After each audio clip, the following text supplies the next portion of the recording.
What's up, guys? Happy Friday. Good evening, Pennsylvania Plowboy. Good to see everybody. Okay, got a new lighting setup. Now I do look a little brighter. I mean, the image, not the person. Happy Friday. Like I said, good to see everybody. I just realized I forgot to put up a promo for this live chat. So we'll give it a couple more minutes than usual and hopefully the word will get out to everybody. Oh, there we go. That's wardrobe. Okay. How's everybody's day been so far? I'm just getting in from Austin traffic.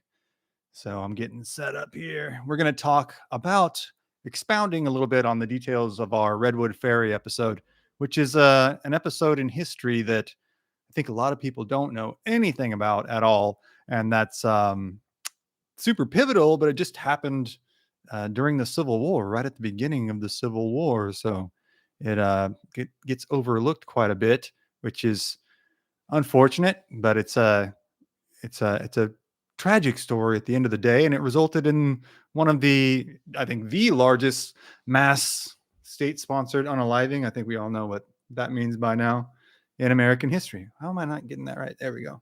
Haircut's coming soon, guys. I promise. I just don't know it's just all over the place on me. What are you gonna do? All right. Oh, got a couple people rolling in. Cool. So yeah, we're going to cover the Redwood Ferry battle. This is the first battle in the Dakota Wars, as it would come to be known.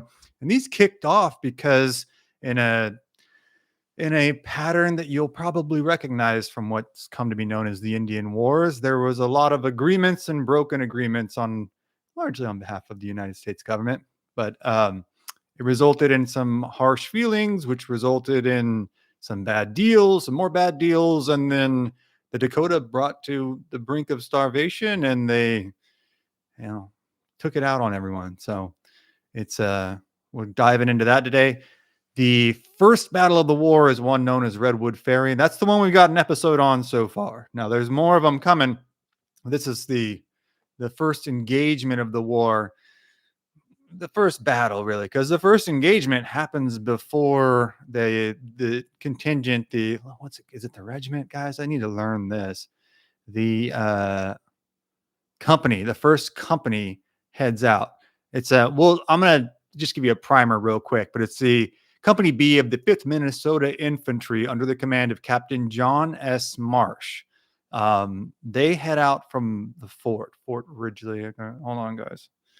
Fort Ridgely. I was right about that. Cool. Hail chat, hail chat, hail HOKC. I'm just getting in from traffic, man. So it's gonna take me a minute to get the brain to mouth connection right. But good to see you, Elite Super Grunt. The gang will all be here momentarily, I'm hoping. Oh, dude. Tell you what. 1 second. Let me shut this door again. Sorry, guys.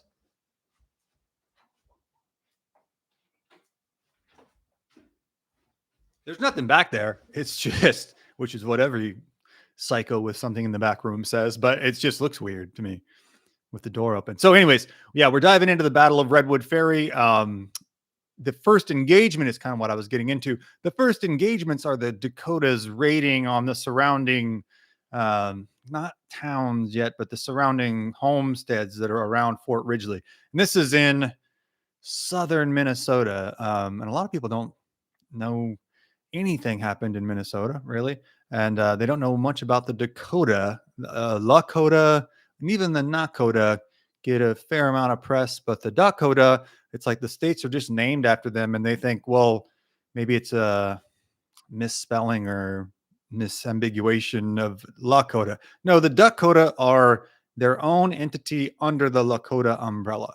So there's a Lakota tribe, the Nakota tribe, the Dakota tribe, but they're all underneath the Lakota umbrella. They all speak the same language, have the same origins. But the Dakota in this instance are staging a massive uprising and hitting these homesteads outside of the fort, a couple miles away from the fort. And the first news that Captain Marsh and his men get of this is the settlers appearing on the horizon and running towards them, riding towards them. And we're talking like a mass refugee situation where there's dozens of people fleeing towards the fort. This isn't the norm. So they look out and they know something's up. And then the people start pouring in and they start getting reports of the raiding that's been happening so far. And I think we find the right adjective for this. We are a little Comanche centric, I think, sometimes, not intentionally, but just, incidentally on this channel. And I think that's not, sometimes that implies that raiding north of Texas wasn't necessarily as brutal. No, this was full on as brutal. This is a house of horror situation. And this was the beginning of conflict that would spread like proverbial wildfire, right? Um, that no one was ready for. It doesn't seem like any of the army officials really believed that there'd be any kind of uprising, even though they'd been breaking their agreements with the Dakota for many months. So we're gonna delve into the reasons behind it, uh, the things that led up to the battle, the things that happened during the battle, the harrowing circumstances after the battle, and the continuation of the conflict after the battle. So, plenty to get into, but we'll squeeze it all into an hour. And then we'll hit the chat and we'll talk about whatever crazy stuff you guys want to talk about. So, good to see everybody. We got plenty of people pouring in now. Kind of off topic, but what do you think of Jim Beckworth? That's on topic, man. For this channel, that's on topic. Big fan of Jim Beckworth, and frankly, to be fully culpable, I haven't done enough work on him. We've kind of only um, peripherally mentioned him in episodes, which is tough because the early Mountain Men's, especially of his era, there are so many great characters that you kind of, it's like somebody on a great football team. It's like, well, you have the quarterback, but then there's the middle linebacker, and there's a great D tackle and an amazing tight end, and of course your offensive line. So you mentioned all of the other players peripherally, but you're talking about the middle linebacker or whatever. So we've done a lot of episodes on the people surrounding him, so we'll do one on him soon. Big fan, a cornerstone of mountain man history. Let's see. I find the battle names featuring words like ferry or moped or amusement park or mime tend to lack gravitas and manliness as titles. They can, right? But this is, in this case, a literal ferry necessitated by the many rivers in the area. And it plays a real role. It's not like, oh, this happened around Redwood Ferry. This happened literally at Redwood Ferry. Let's see. Hello, everyone. Hello, Bamadiana. Good to see you. Good to see you. All right, so we're 7-8 minutes in. We can jump into it. So we kind of covered the basics already. We're in, guys, let me make sure that's right. Sometimes I say southern of this state and northern of this state, and I mix it up. Yeah, southern Minnesota, right on the Minnesota River. It's actually a tributary, like it's Redwood Creek, I believe. Is that right? And lost my windows. Okay. We're in southern Minnesota. They have been the surrounding forts. There's Fort Ridgely and they both start with R's, and I mix them up all the time. Fort Ridgely and Fort Ripley. There we go. Isn't that close together? That's forgivable, right? Ridgely and Ripley.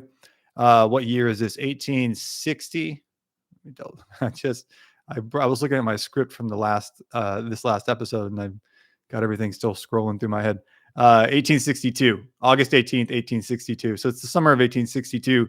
We're just kind of in the smack dab in the middle of the Civil War. And that's why this didn't get a ton of attention. It did in the area, but back east, there wasn't a lot of news of this because everything else was happening at the same time. What years? Okay, we got that. Hey, we got Bamadiana. Good to see you. Good to see you. Steve Funderburg, also good to see you. Let's see. And stick around. I know this, the title of the battle might lack gravitas, but the story more than makes up for it.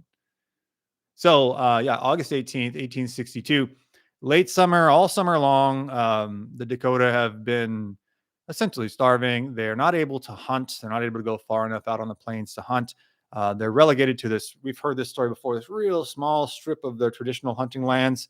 So they're hardly able to hunt at all, much less go out on the restrictions on the land that they have, and much of the game that they were used to hunting.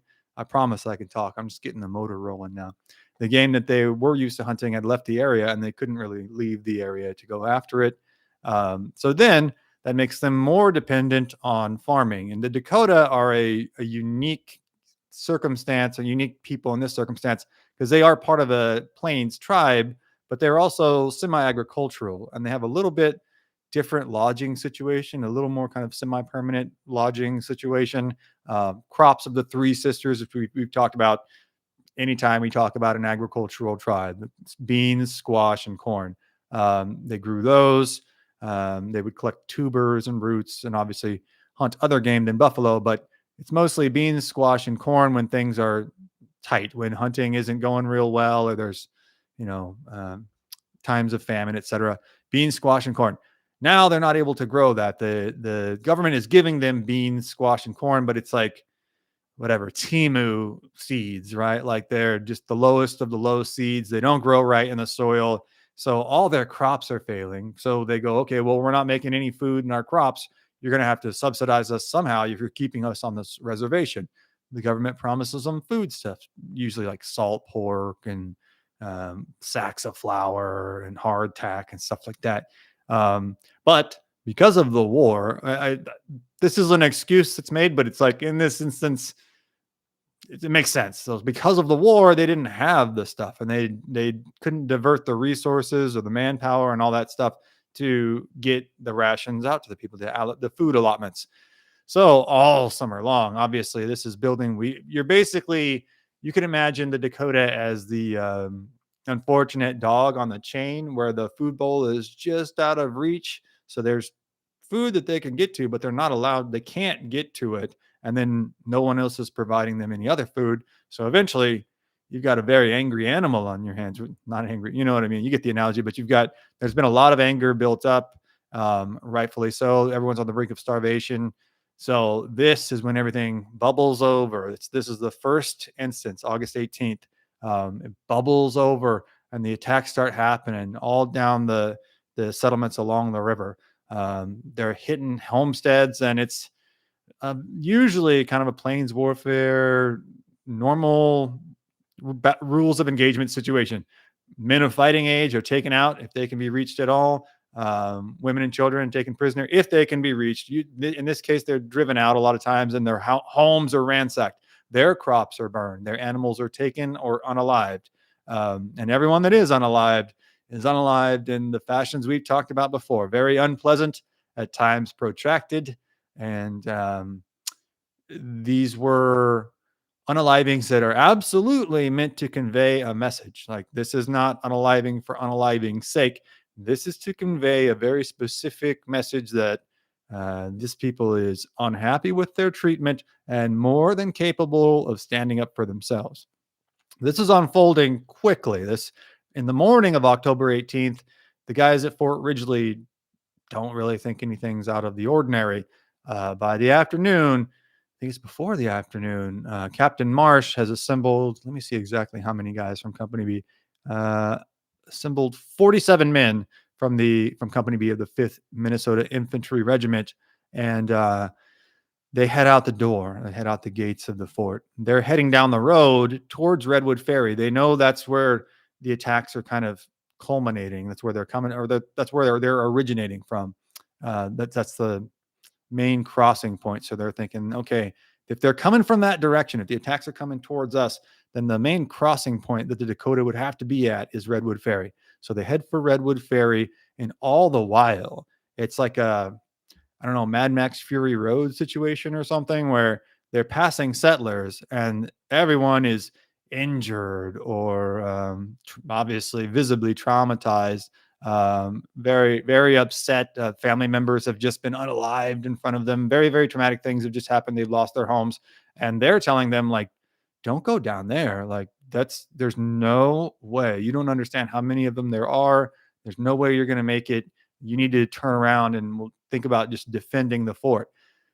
And in this instance, it's a bit of a trope that you have I don't know if arrogance is the right word, but you have an overconfident young officer and maybe a young man eager to make a name for himself. But Captain John S. Marsh insists on moving forward. He thinks that he and his men can handle this.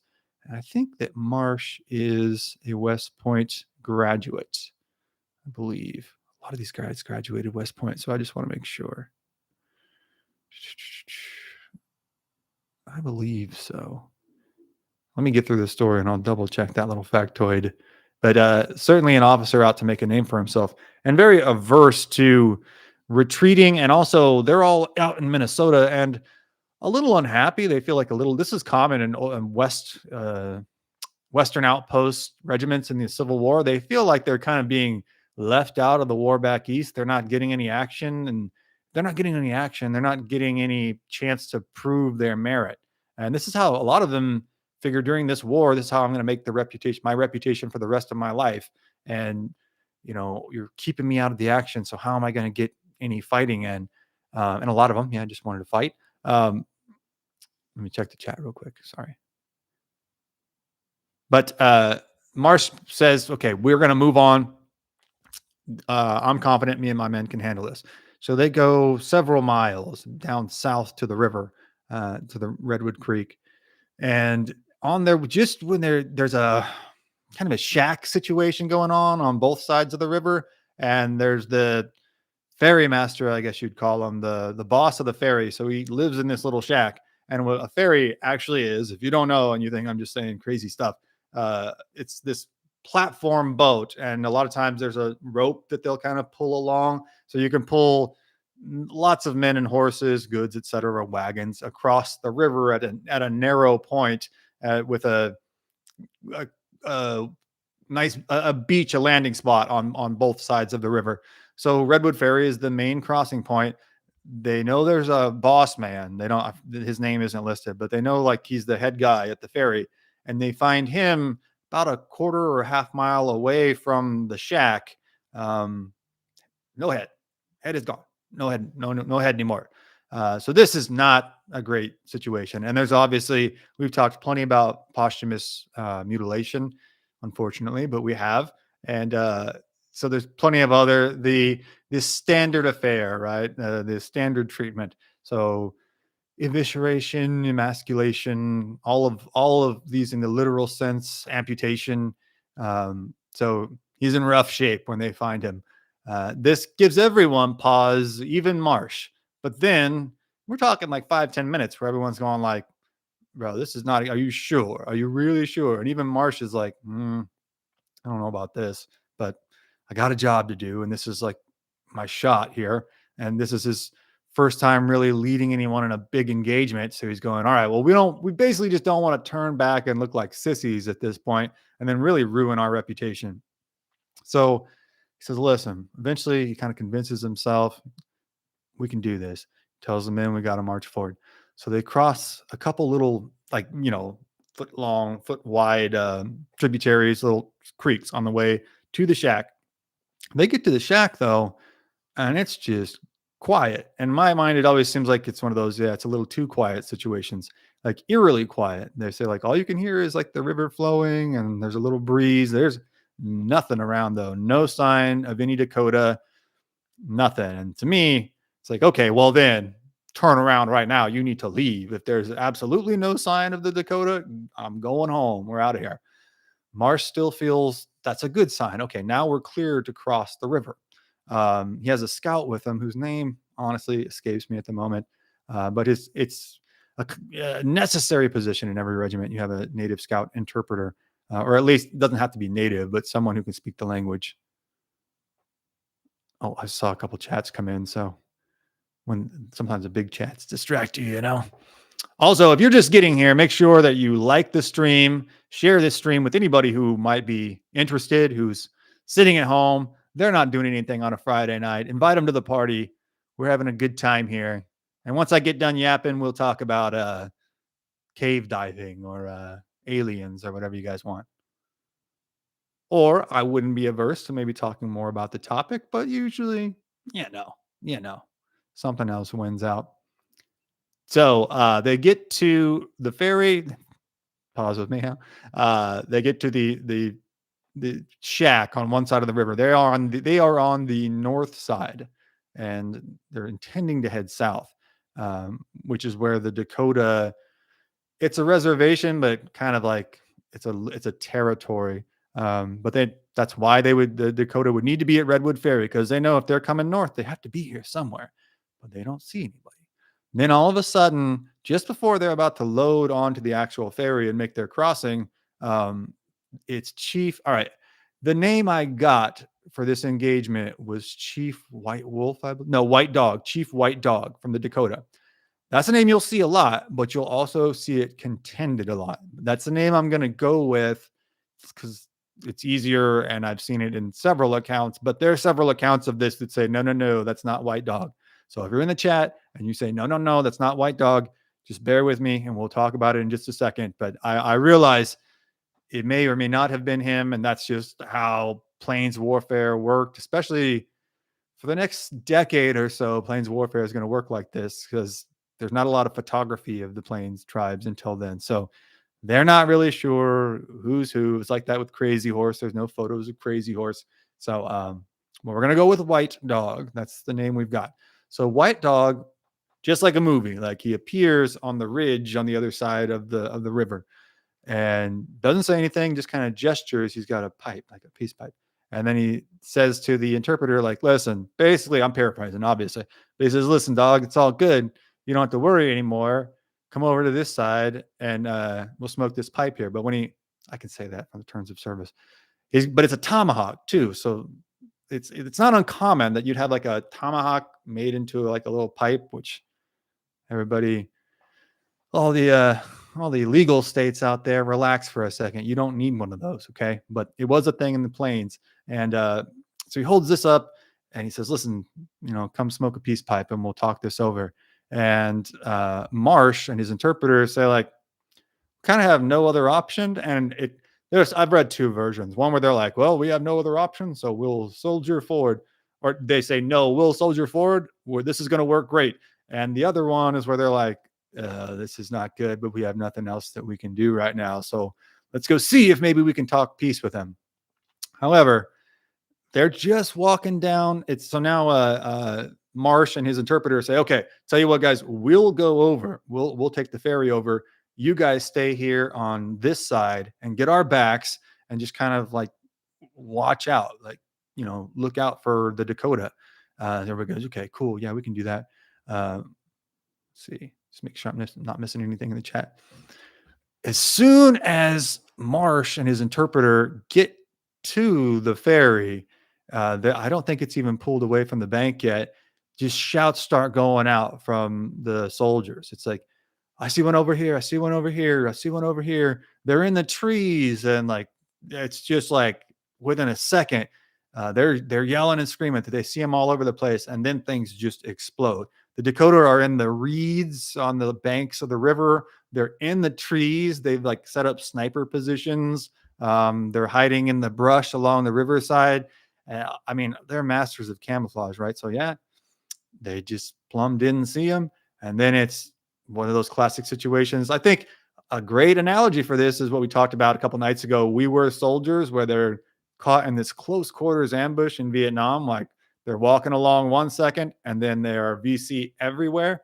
It's like that, but with the Dakota. So they're Dakota everywhere. They're surrounding them from three sides, basically, from the east, from the south, and from the north. They're cutting off their route of retreat.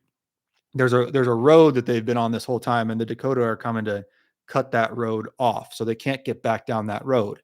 They have a firefight for a couple minutes, but Marsh, he does see that, like, you're not going to be able to hold this position. There's too many Dakota. You're going to have to make a run for the fort, and the only way to get out of there is to go through this brush thicket. It's several hundred yards long, and the Dakota can't get through it. So they run on this kind of strip between the forest. It's like thick trees, like not tall trees, but thick trees. And there's a strip between the forest and the river, like a beach, but it goes up a little bit farther. And they move a whole regiment. So 47 guys. No one's been struck down yet. 47 guys, or no. Yeah, a couple guys have fallen so far, but over 40 guys. have to move down this little strip of land, and they go for several hundred yards with the Dakota on the other side of the thicket, yelling, screaming. They really can't penetrate it with arrows. They're taking pot shots, but nobody's getting hit yet. But everyone can see that this is going to dead end at the turn in the river. And the only option that the soldiers are going to have then is to cross, and then they're going to have to find some way to get to Fort Ripley, which is on that side of the river, which is many miles away. So as everyone's kind of calculating this, they have to make this run, and they know now we're either going to have to stand and fight at this turn in the river, or we're going to have to make a crossing. And this is, I don't know, a couple of minutes they have to run this through their head. And Marsh, he's the boss man. He's the guy in charge. So when they get there, everybody says, well, what are we going to do? We have seconds to decide this. Marsh says, we're going to cross. And everyone's like, are you sure, dog? We're going to cross? He said, we're going to cross. Let's do it.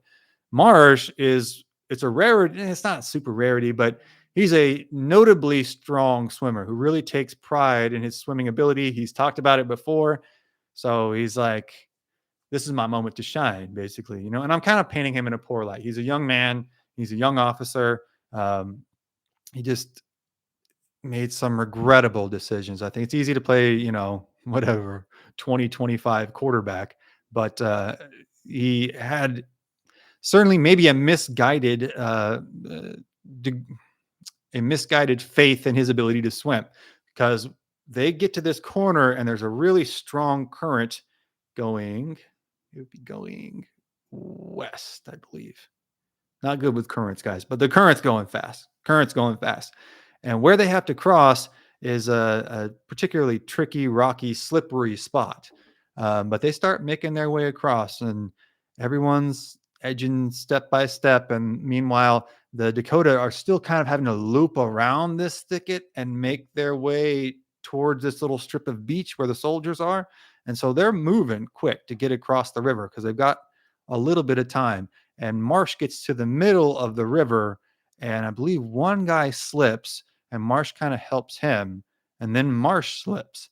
And the accounts just say he slips once, he kind of pulls himself up, he slips again, his head disappears. If your head disappears, that's bad news. That's not great, obviously. His head disappears. He manages to pop up again, and he takes a big gulp of air and kind of looks at them like, uh-oh, this is not good. And then disappears again. And that's the last anybody sees of Marsh.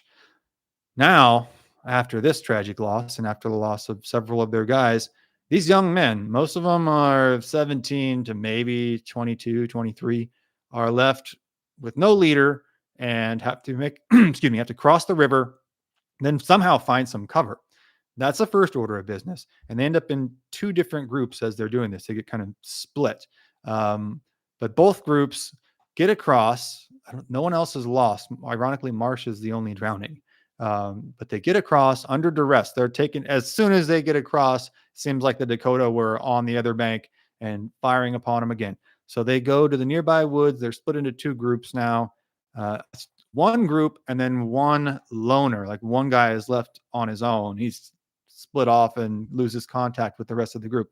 They coalesce, hunker down in the woods for a little bit, but the area is still hot, right? There are still Dakotas everywhere. And they are, I want to say, roughly 20 miles away from Fort Ripley. Guys, with the numbers, sometimes I got to look them up. I'm good with a story. Numbers, but I believe I'm losing it in the notes now.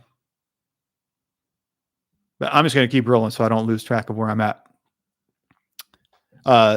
Several miles away. And they have to make this trip in enemy territory. They are on foot, now largely unarmed. Several men are injured. So they make this harrowing nighttime escape all the way to Fort Ripley. They almost get unalived themselves, well, at least shot, when they arrive at the gates because nobody knows that they're coming. They get led inside. They are kind of, given some time to, is convalesce the right word? They're given some time to rest, a couple of hours. They're given some food. And nobody knows where the other guy is. Finally, the other guy straggles in. He's been through hell himself, like the same ordeal as the other guys, but he's been through it all alone. And you can imagine the psychological turmoil of not only going hungry and thirsty and crawling your way through this unforgiving terrain, but doing it while think about doing it while like a cartel is out there, right? Like in that much danger. Like if you're doing this in a cartel land, like you are in clear and present danger the entire time. And if they catch you, it's not only over, it's going to be really, really bad. Finally, though, he makes his way into the fort. Finally, after this terrible ordeal, everyone is at least inside Fort Ripley. And then it's a matter of hours, and the Dakota start attacking them again. And they move on to the Minnesota town. It's a couple miles away called New Ulm, and start attacking the town. Then they'll move their way to Fort Ridgely. It's just how long is it? It's a couple weeks, I believe. They drive the settlers that are there, that are living in the Dakotas. It's like a mass exodus. There's pictures of them.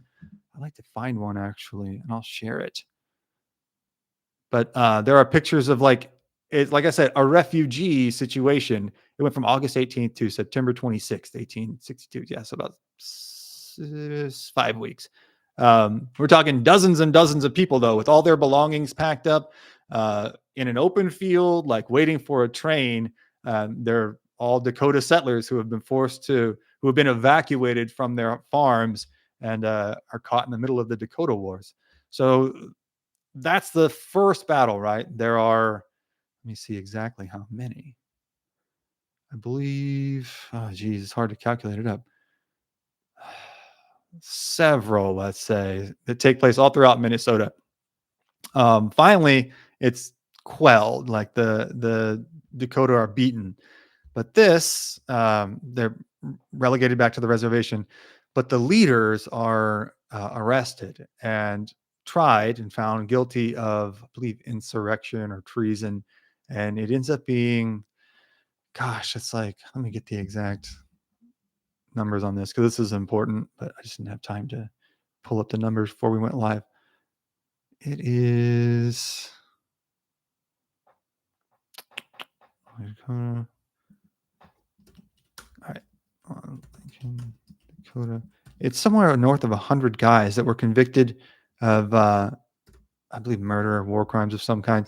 And Lincoln convicts them. I'm going to look it up right now, but they get convicted.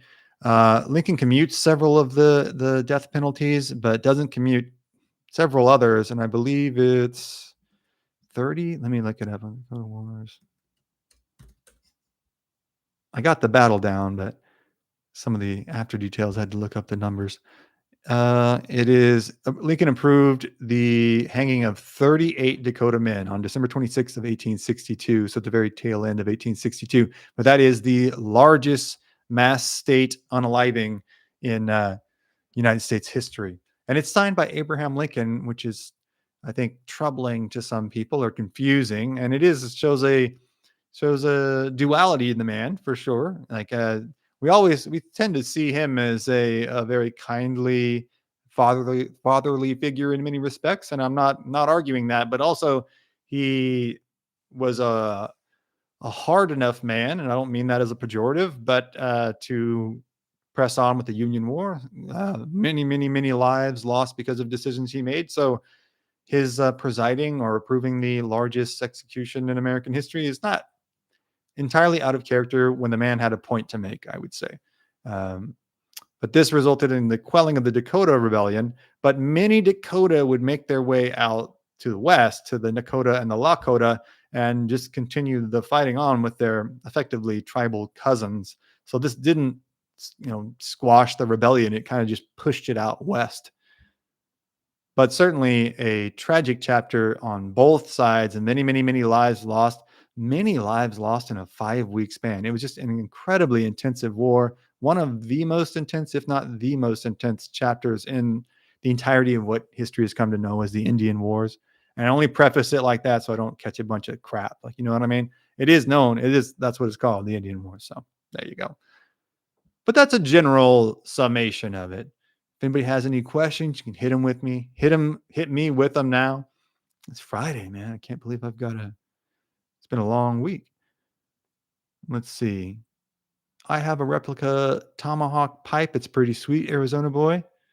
Well, only use it for defense, Arizona boy.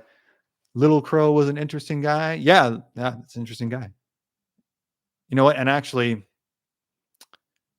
I have to look him up. I might be confusing him with someone else. So, Little Crow. Let's see. Oh yeah, okay, gotcha. I have to dive more into him. I can't really speak on him with any authority though. But yes, he's part of the Dakota uprisings as well. Andy McBandy, it's super interesting to hear your natural speaking voice after hearing you speak in a more measured and theatrical way in your non-live stream vids. Thanks, man. I was just trying to enunciate on those, though. That wasn't really on purpose. I'm just trying to make it so people can hear what I'm saying. I have a tendency to be a little mush-mouthed.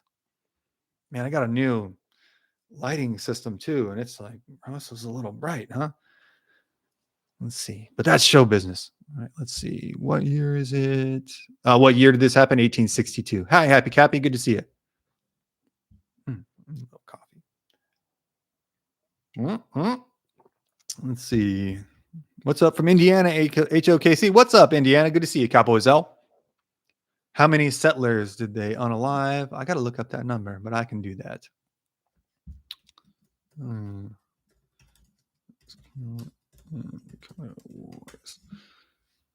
I'm good at the general summations of the stories, but sometimes the numbers slip my mind. So it is 77. Oh, sorry, no. So we've got 358 civilians unalived, 36 volunteers unalived, 77 U.S. military volunteers unalived.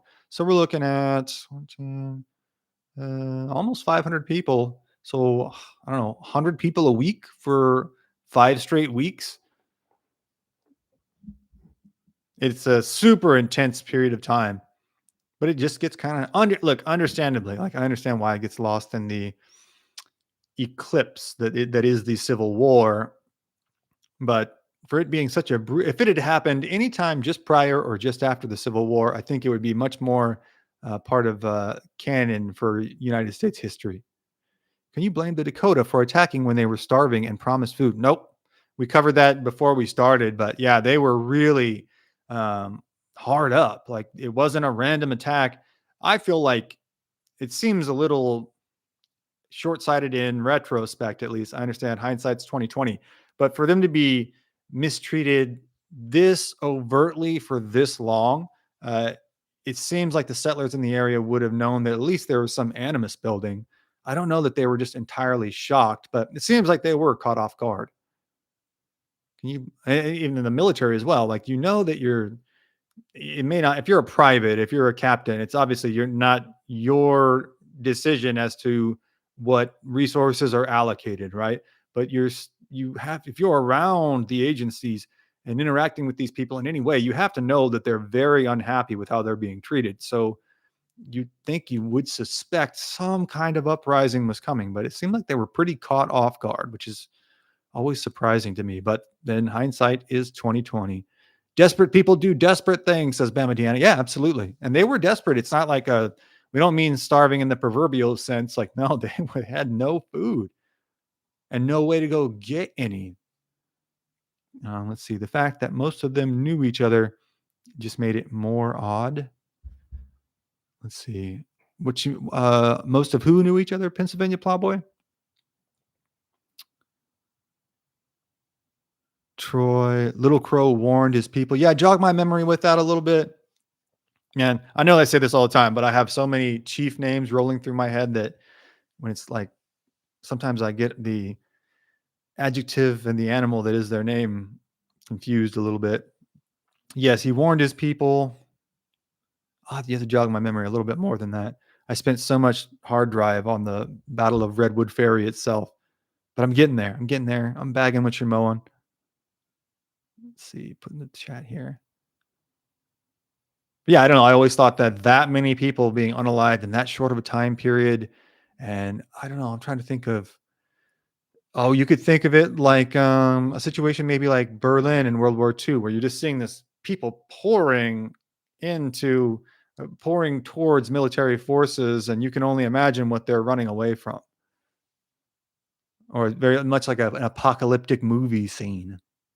And I think for a lot of people, it's a shocker that it happened in Minnesota, but Minnesota is one of those places where it's like, yeah, that was the frontier. That was the edge of the frontier for a long time. Let's see. Okay, scrolling back through the chat here. Okay, we're almost caught up. All right, anybody else have any? Oh, we got a couple coming in. One side knew the other side pretty well.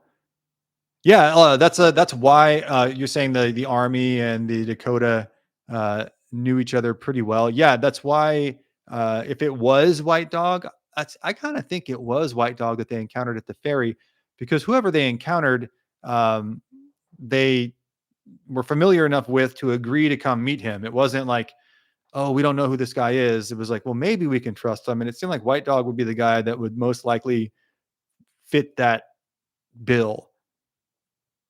What was it? Yes, they were boys with, not boys. They weren't like friends, but they were acquaintances. So this was like pretty up close and personal as well. Yeah.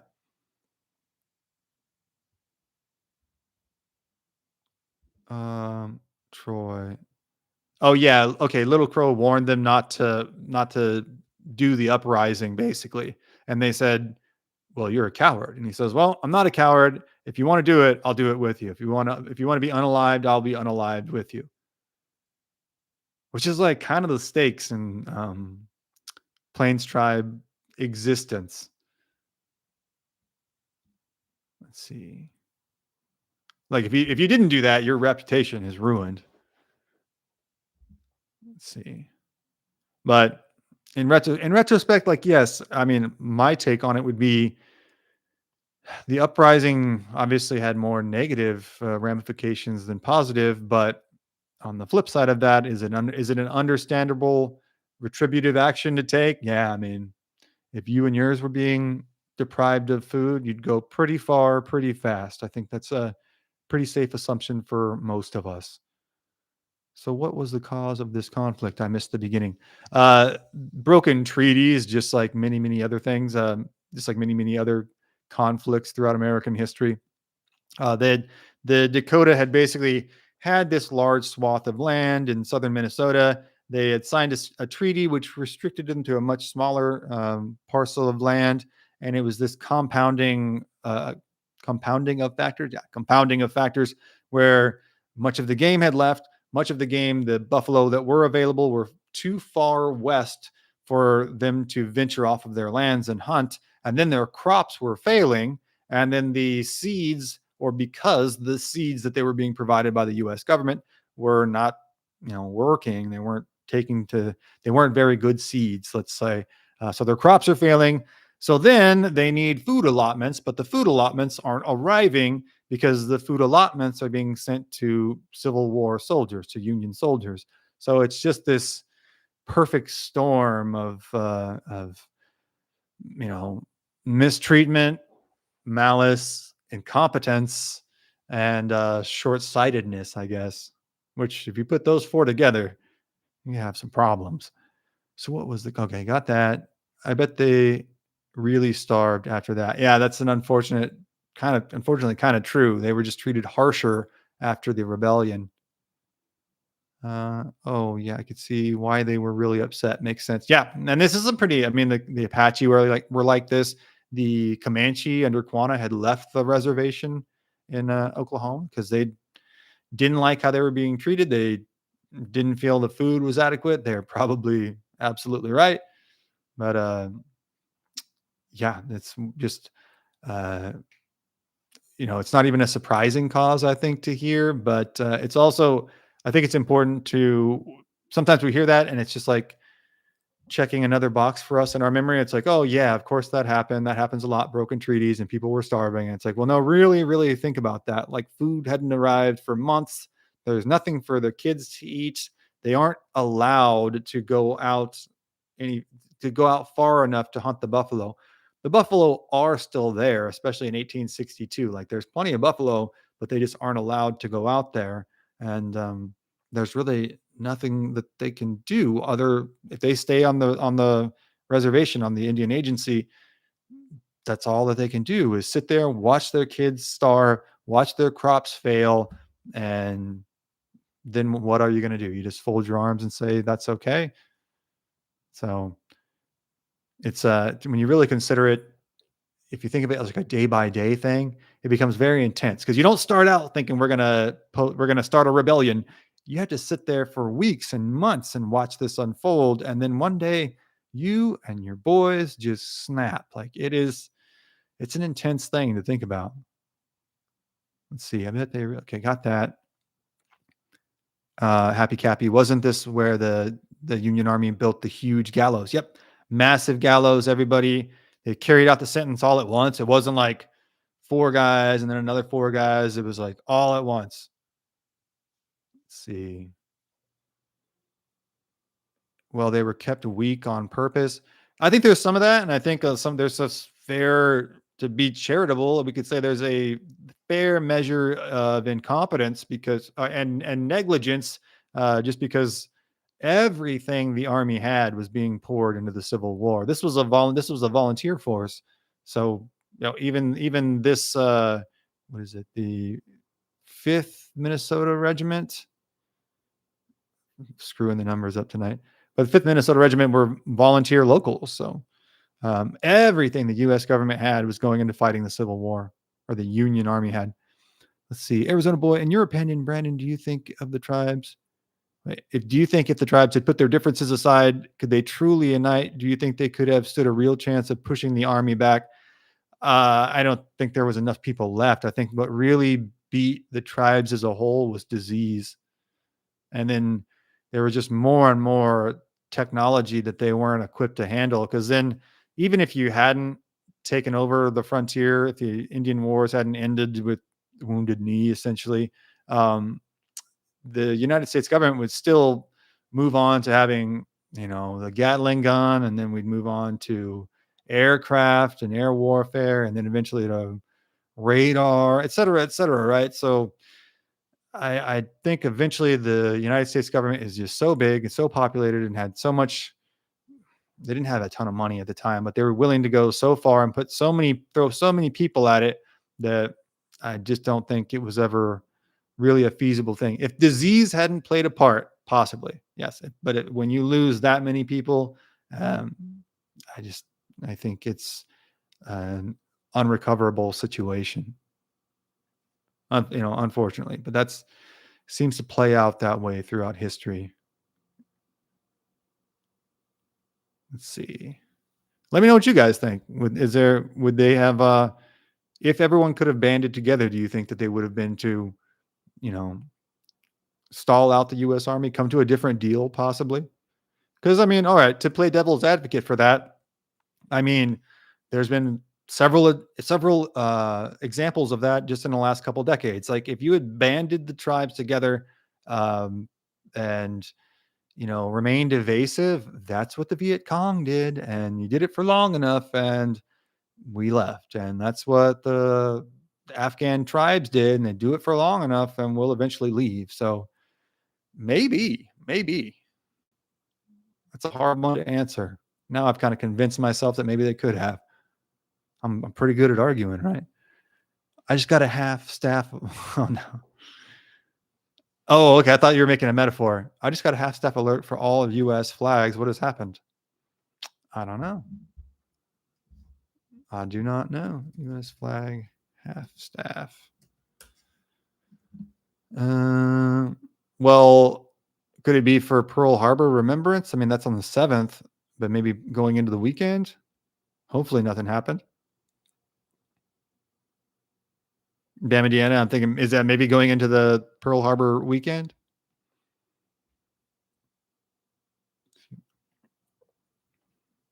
Yeah, actually, let's just post a good old poll here.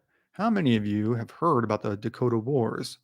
I think a fair number of you will have heard of it, but we're history aficionados, so maybe not representative of the population at large. But screw it, we're putting up a poll anyways. Did you know about the Dakota Wars? Cool. Yes or no? I'm going to check. Yeah, let us know, Bamajana. I Googled it real quick, but it just had something about Pearl Harbor.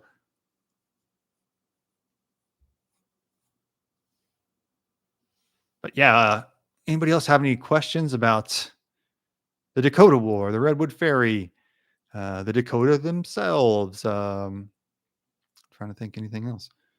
Hopefully, everyone's watched our episode from yesterday, the top 10 most brutal battles in Wild West history. We got another one coming up on Sunday. Let's see. Saturday. Tomorrow is Saturday. I don't know what I was planning to say there, but tomorrow is Saturday. So I'm thinking keep the schedule the same, though. We'll do a coffee talk at the regular time and maybe a movie night tomorrow. It's Saturday. I think Terry R has requested, he's ponied up for the Searchers, I believe. Nobody died that I know of for the half-mast alert. Yeah, I didn't see anything. I Googled it and I just saw something about the Pearl Harbor Remembrance. And I thought, oh, well, that makes sense. But I don't know. Yeah, somebody check. Then also, what was if you have any things you'd like me to cover in a live stream, throw me some ideas too. I'm not guaranteeing you that I'm going to do them, but we'll check them out. Because sometimes, I don't know, you guys throw out some crazy stuff, which I appreciate though. We're living on the edge. You know what I'm saying?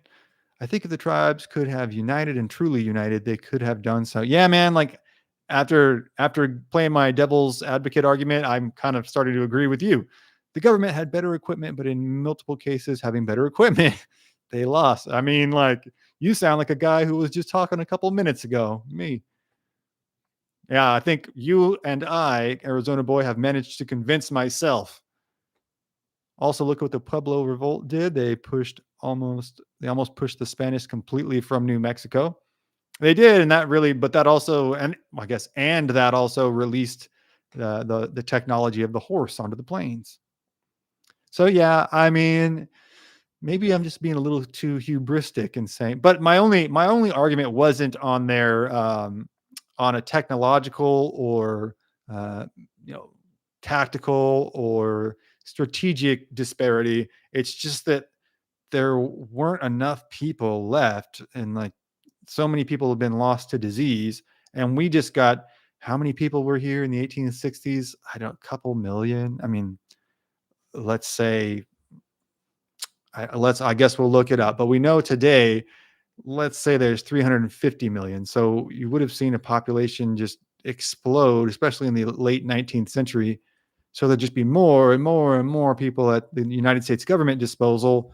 And one thing we have covered a lot, especially in the plains tribes, is the birth rates are notoriously low, and infant mortality relatively high. But birth rates due to battle, certainly, like there's a significant loss, well, not birth rates due to battle, but there's a significant loss of people due to battle being or hunting due to it being a tribe that exists in a dangerous sort of life. Um, but and also if you're producing a very low birth rate, meaning you're not replacing what you're losing, it's going to be hard to get enough people together, in my estimation, to hold a third of the continent. And that's not, in my mind, that's what you're asking. Like, could they hold on to the entirety of the Great Plains or the entirety of the West Coast? Because you kind of need to hold on to that much land. But I don't know. Could they hold on to a couple states worth of land if everybody banded together? It's an interesting question. There's no 100% correct answer, but yeah, you know what? Maybe, because it's like, well, if they held on to a landmass the size of Vietnam or Afghanistan, I think that's a reasonable conversation to have. If you're asking if they could hold on to the entire United States Midwest, I just don't think there's enough personnel at the natives' disposal to do that. But that's just my take.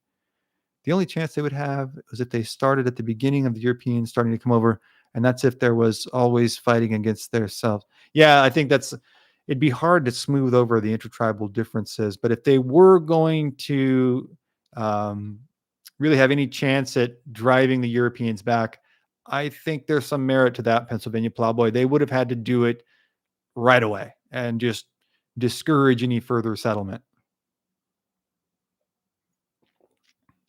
But that's a really interesting conversation to have because especially now that we've seen Afghanistan, we've seen Vietnam, and there are other instances too.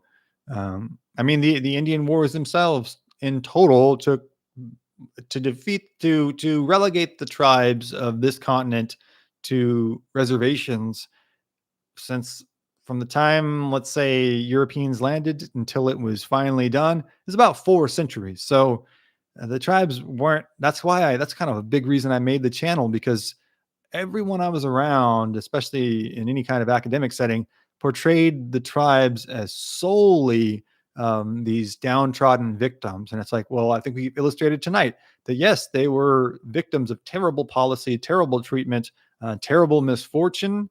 Uh, in many instances, yes, but they weren't victims per se. These are amazingly strong people who managed to drive off not just the United or to hold back not just the United States government, but the empires of Spain, of Britain, of France for many, many centuries with very little at their disposal in comparison to their enemies. So um, I just thought the notion of them being this feckless, helpless peoples, whatever tribe that may be, was just completely misguided and kind of disrespectful, disserving.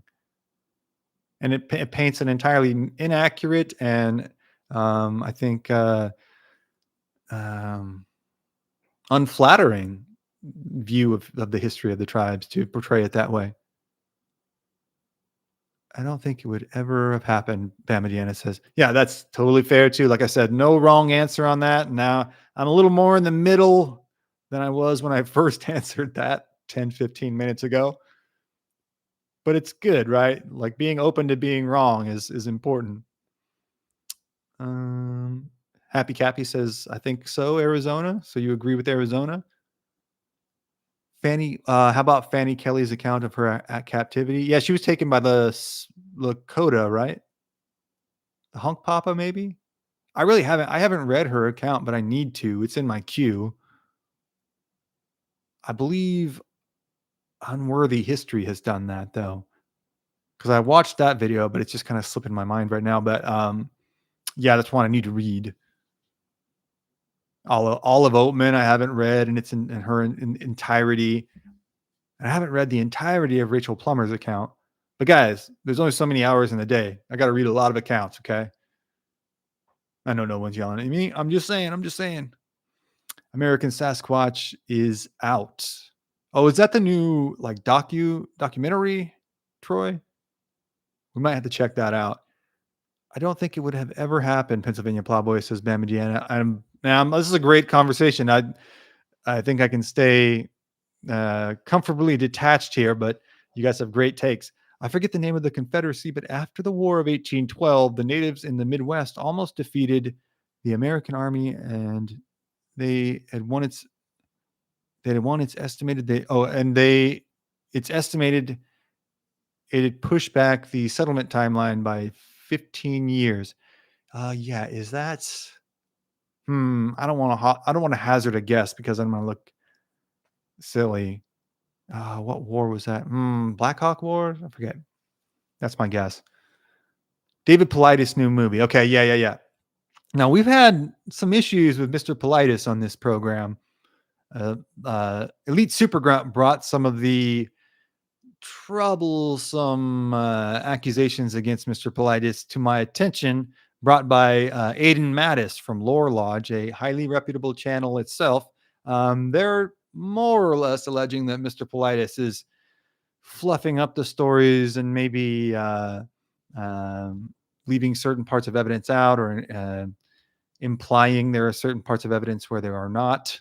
So our official stance here is that we're former huge fans, currently dubious observers. But I will watch the movie because whether Paulides is being 100% straight up or not, there's a lot of people going missing. But he's kind of pushing it like sometimes he comes off like he's pushing it like it's Bigfoot or aliens or something. But whether he's right or not, there's still a lot of people going missing. Got here late. Lighting looks great, says Terry R. Okay, cool, great. I think I might have to get some glasses though, because this is bright. I'm gonna get some like ZZ Top 80s glasses. Does that channel discuss the topic of what if the natives did unite? What channel are we talking about? Let's see. I don't see a channel name. Are you talking? Let me. I'll let you guys sort that out because I'm not sure what you're saying there. And if I start reading it out loud, it gets everybody lost. Let's see. Oh, I'm sorry. Okay, Bama says yes. Unworthy History did a great job about Fannie Kelly. Yeah, he did. Does that channel have discussed the topics of what if the natives unite? No, it's um a little more. It's similar to what we do here. A lot of Old West history, colonial era history, and a lot of firsthand accounts and a lot of uh, what are those called? Excerpts. There we go. From different books, and he just reads them live. It's really good. He's been around for a long time. He inspired me to start this one. I love when HOKC takes an official company stance. We have to. We have to in this day and age. You have to have a corporate policy on everything. I'm going to ask HR if that's okay. Is that okay? Yes. Okay, it's okay. I'm HR. Pet detectives, hello. Good to see you. Good to see you, pet detectives. We were wondering where you were. Bam, Indiana. Okay, we're going back and forth in the chat. That's a fun one to kick around, though. Let's see. I don't know if we can put that as a poll, but did you know about the Dakota Wars? 65% of you have heard about it. That doesn't surprise me. It's hard to surprise you guys with anything, but we can bring a lot of details in that a lot of you guys don't know. Bam Indiana says he reads stories from old books. Yeah, on Unworthy History. Yeah, highly. I mean, go check his after this, but and after you watch our latest video. But then, yeah, Unworthy History is another channel that inspired me. All right. Anybody have any more theories on whether the tribes united could have driven off U.S. settlement? Anybody have any more questions on the Dakota Wars? Let's see. Anything else? Any behind the scenes questions of how I work? I have an editor though. And my dad's helping me with the merch. So, and yeah, man, you know what? I got super busy today. I was trying to figure out a way to show you guys the prospective t-shirt designs, which I'm pretty excited about. And I didn't get a chance to do it. So I'll show them tomorrow. Elite Super Grunt, bro, $20. Man, thank you so much. Sorry, bud. I got to bounce. Thanks for the show. Thank you, man. Thank you so much. I hope you have a good night. Come on back for the coffee chat, man. Let me know if there's any topic you want me to hit. That's so generous. Thank you very much, dude. It's all the details for me. It's in the details for me. Yeah, really. I think the details help you contextualize it. And I think that's context is, it's not everything, but it's a whole lot of understanding history. Because then if you can contextualize it, you can personalize it and you can put yourself in these people's shoes on both sides of any conflict. And I think once you do that, then you really understand it. Now, then it's not this dissociated event. And then you can start to see patterns in the current world. I don't know. You sure do a good job. You're a good storyteller. Oh, thank you very much. Thank you. I'm having fun. This is something I really like to talk about. Guys, I got the Cassidy thing going big time tonight. Man, what are you gonna? I need to make an appointment. I know. The barber's not too far from here. Let's see. Yeah, we got open forum now. So anything you guys want to ask?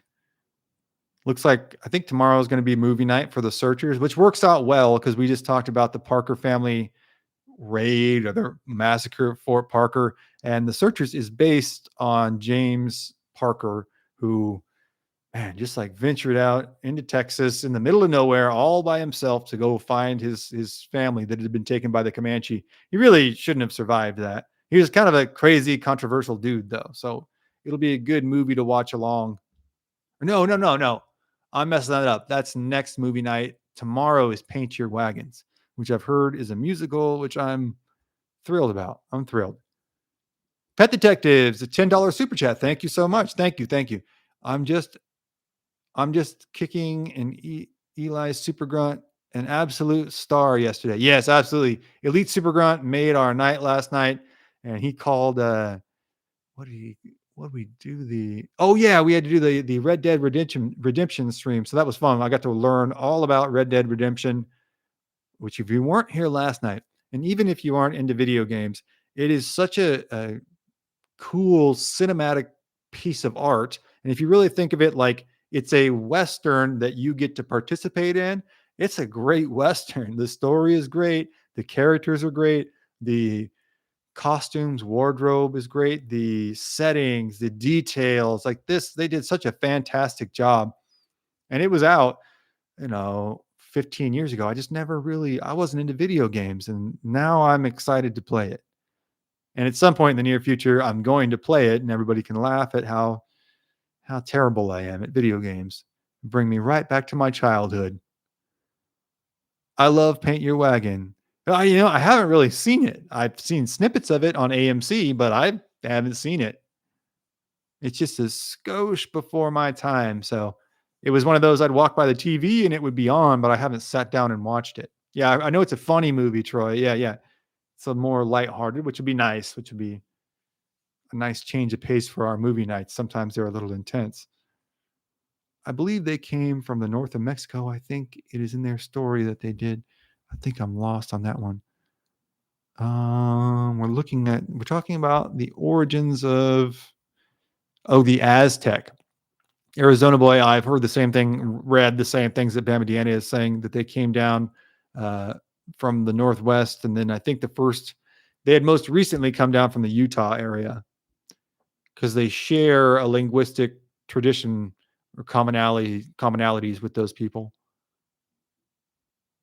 which is not, I mean, that part is super common in pre-contact North and South America, because the Sioux, the Lakota we just talked about, I believe had their actual origins in the American Southeast, and then made their way up to the Great Lakes and then westward from there. The Navajo had come from the Northwest. The Apache also came from the Northwest. The Kiowa had made their way from the Northwest. The Comanche came down from the North, almost a straight shot south from the Rockies.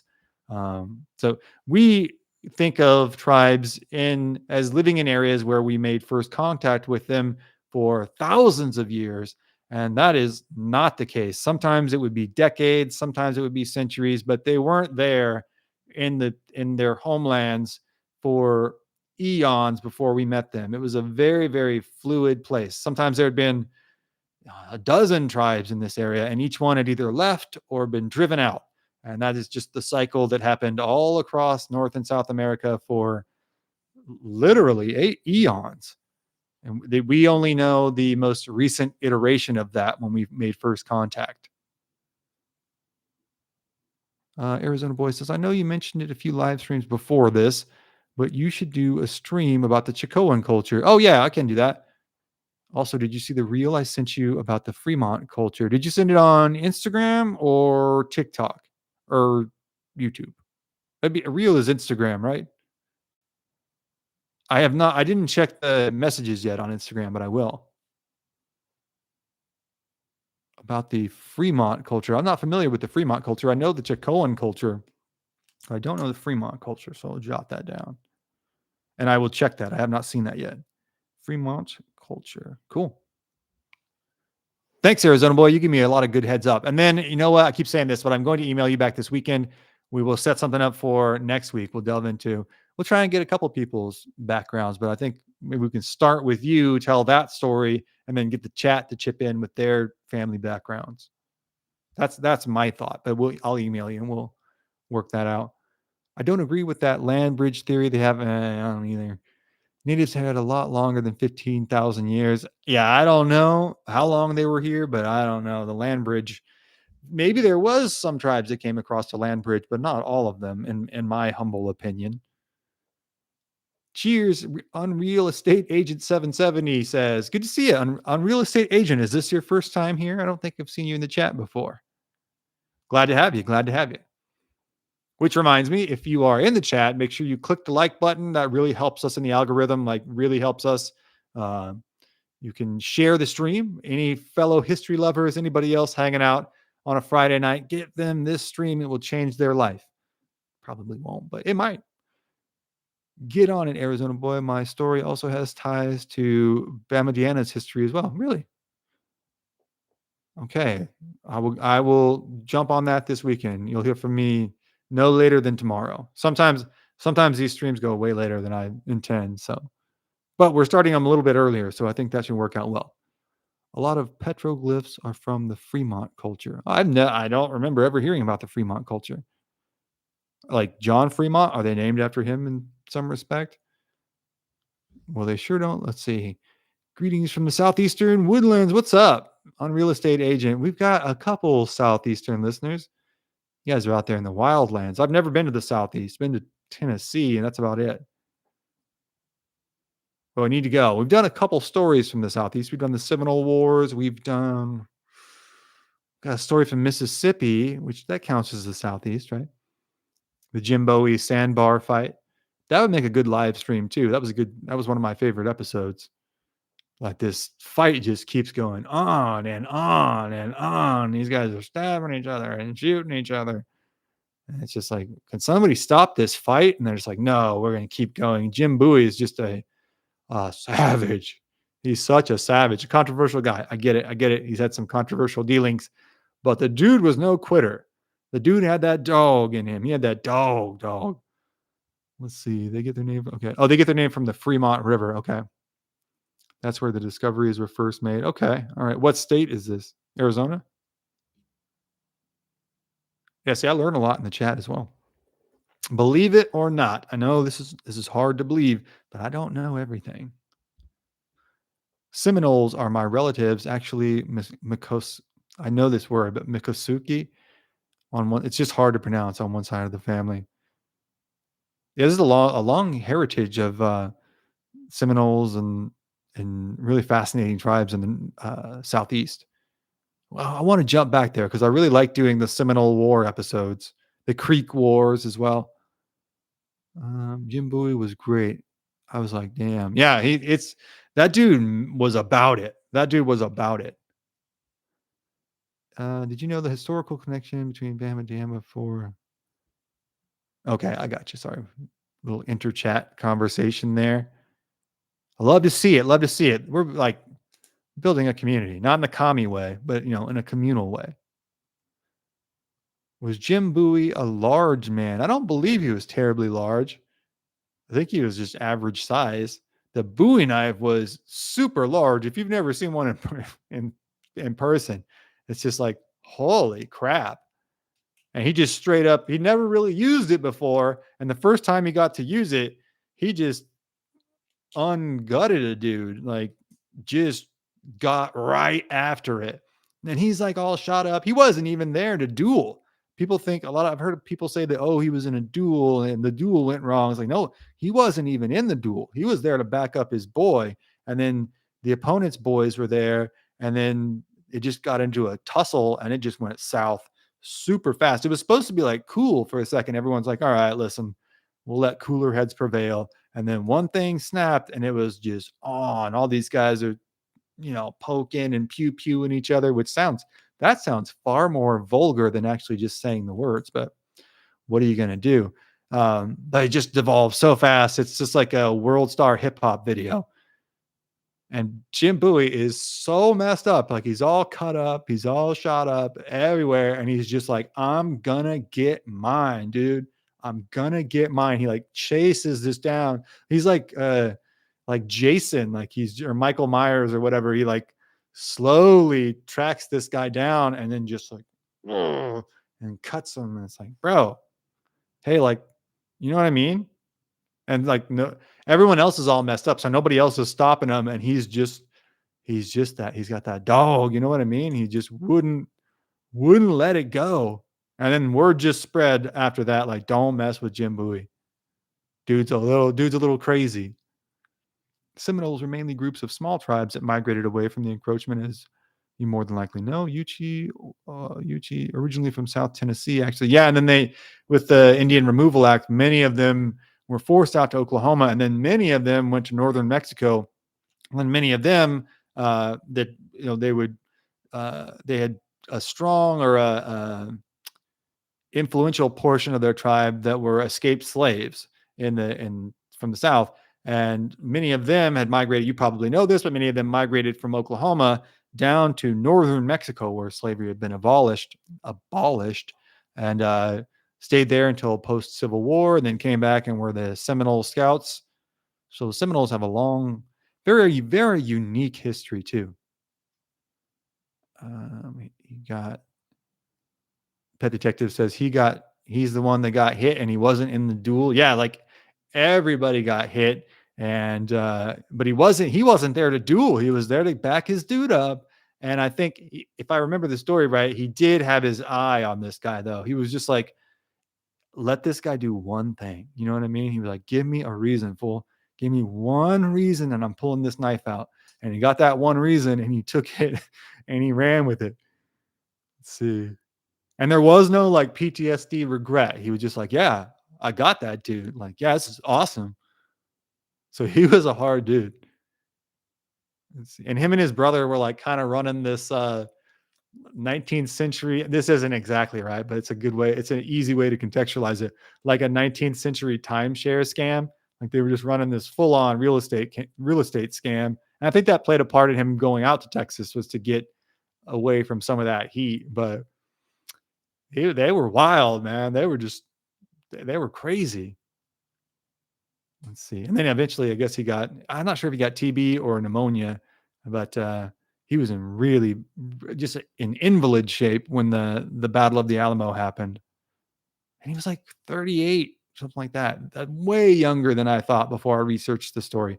Even in the Disney movies and then the 2004 movie, not so much, but and the movies and John Wayne's movie, to my eye, he seemed much older. He seemed like maybe a man in his 50s, I thought, but no, 38, I believe.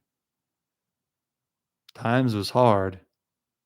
They were crooks, says Happy Cat. Yeah, that's what I mean. Like they were running schemes. They were like a little gangster family. It's like you could think of him like a mafioso or part of a cartel crew. Like they were just like, we handle our own business, and we're not bound down by the rule of law.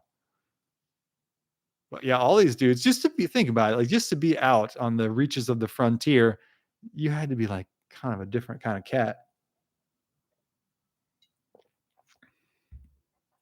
He had TB. Okay, cool. Not cool that he had TB, but yes. I was wondering if it was TB or pneumonia. And I don't think I really understood how incapacitated he was. He just, by most accounts, didn't even get out of bed because he couldn't, not because he didn't want to fight, but because he just was completely incapacitated.